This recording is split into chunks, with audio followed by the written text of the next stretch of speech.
வணக்கம். சற்று முன் கிடைக்கப்பெற்ற மிக முக்கியமான செய்தி ஒன்று வெளியாகி உள்ளது. அதிமுகவுடன் ஓபிஎஸ் அவர்கள் கூட்டணி வைத்தால் தேர்தலில் எந்த சின்னத்தில் போட்டியிடுவார்? மக்களவை தேர்தலின் பொழுது ராமநாதபுரம் தொகுதியில் போட்டியிட்ட ஓபிஎஸ் அவர்கள் பலா சின்னத்தில் போட்டியிட்டார். ஆனால் சட்டசபை தேர்தலில் அதிமுகவின் தலைமையின் கூட்டணி உறுதி செய்யப்பட்டு விட்டால் ஓபிஎஸ் அவர்களும் அவரது ஆதரவாளர்களும் என்ன சின்னத்தில் போட்டியிடுவார்கள் என்ற கேள்விகள் சமூக வலைதளங்களில் வைரலாக பரவி வருகிறது. மேலும் அதிமுகவுடன் முதலில் ஓபிஎஸ் அவர்கள் கூட்டணி வைத்துள்ளாரா என்ற ஒரு கேள்வியும் சமூக வலைதளங்களில் கூறப்படுகிறது. தற்பொழுது வரை கூட்டணி பேச்சுவார்த்தை இழுபறியாகத்தான் இருக்கிறது. ஆனால் எப்படியாவது ஓபிஎஸ் அவர்களை அதிமுகவில் இணைக்க வேண்டும் என்பதும் பாஜகவின் மிக முக்கியமான ஆலோசனையாகவும் இருக்கிறது. மேலும் இரட்டை இலை சின்னத்தை ஓபிஎஸ் அவர்களுக்கு கொடுப்பது எடப்பாடி பழனிசாமி அவர்களுக்கு எந்த ஒரு பிரச்சனையும் கிடையாது. அவர் எந்த தொகுதி வேண்டுமானாலும் போட்டியிடட்டும், அவரது ஆதரவாளர்கள் எந்த ஒரு தொகுதி வேணாலும் போட்டியிடட்டும். ஆனால் அதிமுகவின் தலைமையை ஏற்று கூட்டணிக்கு வந்தால் இரட்டை இலை சின்னத்தில் ஓபிஎஸ்ஸும் அவரது ஆதரவாளர்களும் போட்டியிடலாம் என்பதை எடப்பாடி பழனிசாமி அவர்கள் பாஜகவின் தலைவர்களிடம் கூறியுள்ளார். இதை பற்றியும் ஓபிஎஸ் அவர்களிடம் கூறப்பட்டுள்ளது.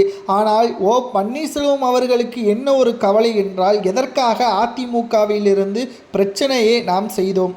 எடப்பாடி பழனிசாமி அவர்கள் தலைமை பொறுப்பில் இருக்க வேண்டாம், அவரது குடும்பத்தினர்களில் உள்ள உறுப்பினர்களை தமிழகத்தில் அதிமுகவின் முக்கியமான பொறுப்புகளில் நிர்வகிப்பதன் காரணமாகவும் இது அதிமுக திமுகவே போல குடும்ப கட்சியாக மாறிவிடுமோ என்ற அச்சத்தின் காரணமாகத்தான் எடப்பாடியை எதிர்த்து களத்திற்கு வந்தார் ஓபிஎஸ் அவர்கள். ஆனால் அது நிறைவேறாமல் மாறிவிடுமோ என்ற ஒரு அச்சமும் தற்பொழுது ஓபிஎஸ்ஸிற்கு வந்துவிட்டது.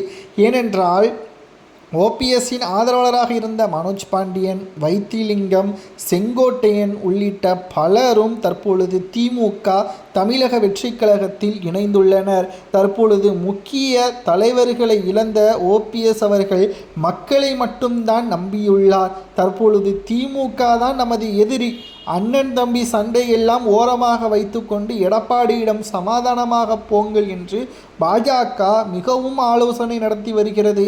ஆனால் ஓபிஎஸ் அவர்கள் தற்பொழுது வரை எந்த ஒரு பதிலும் தெரிவிக்கவில்லை.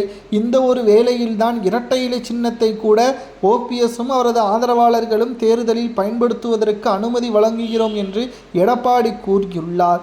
ஓபிஎஸ் அவர்கள் என்ன முடிவு எடுக்கலாம்? திமுகவை ஆட்சியை இழக்க வைப்பதற்கு கூட்டணி வைக்கலாமா அல்லது எடப்பாடி எதிர்த்து தனித்து போட்டியிடலாமா என்பதை கமெண்டில் கூறுங்கள்.